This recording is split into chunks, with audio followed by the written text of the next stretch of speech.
तुम सुन चुके हो कि पूर्व काल के लोगों से कहा गया था कि हत्या न कर राज्यम हत्यागे होगा।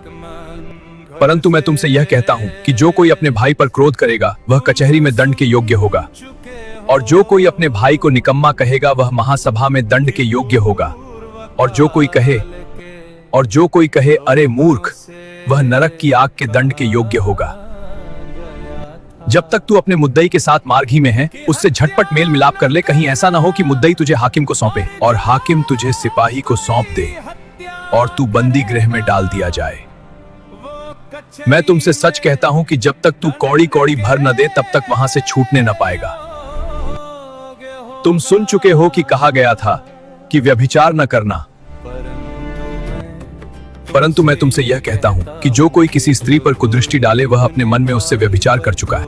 यदि तेरी दाहिनी आंख तुझे ठोकर खिलाए तो उसे निकालकर अपने पास से फेंक दे, क्योंकि तेरे लिए यही भला है कि तेरे अंगों में से एक नाश हो जाए और तेरा सारा शरीर नरक में न डाला जाए। और यदि तेरा दाहिना हाथ तुझे ठोकर खिलाए तो उसको काट कर अपने पास से फेंक दे, क्योंकि तेरे लिए यही भला है कि तेरे अंगों में से एक नाश हो जाए और तेरा सारा शरीर नरक में न डाला जाए।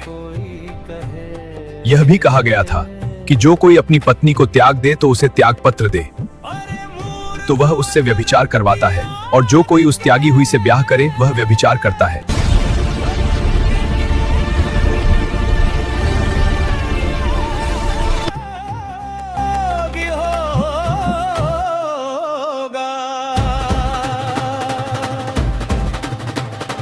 इसलिए यदि तू अपनी भारी वेदी पर लाए और वहां तू स्मरण करे कि मेरे भाई के मन में मेरी ओर से कुछ भी तो अपनी भेंट वही वेदी के सामने छोड़ दे।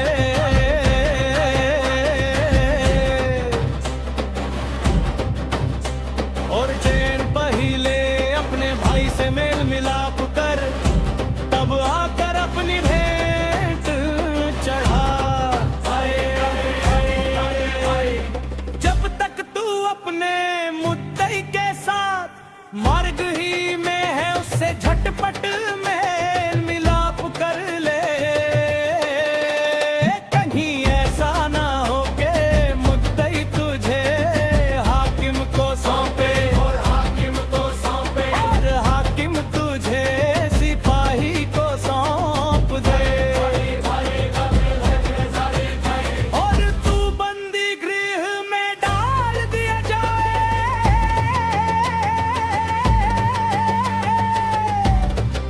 मैं तुमसे सच कहता हूँ कि जब तक तू कौड़ी कौड़ी भर ना दे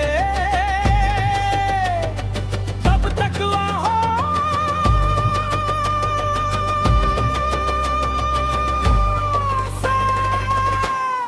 छूटने ना पाएगा।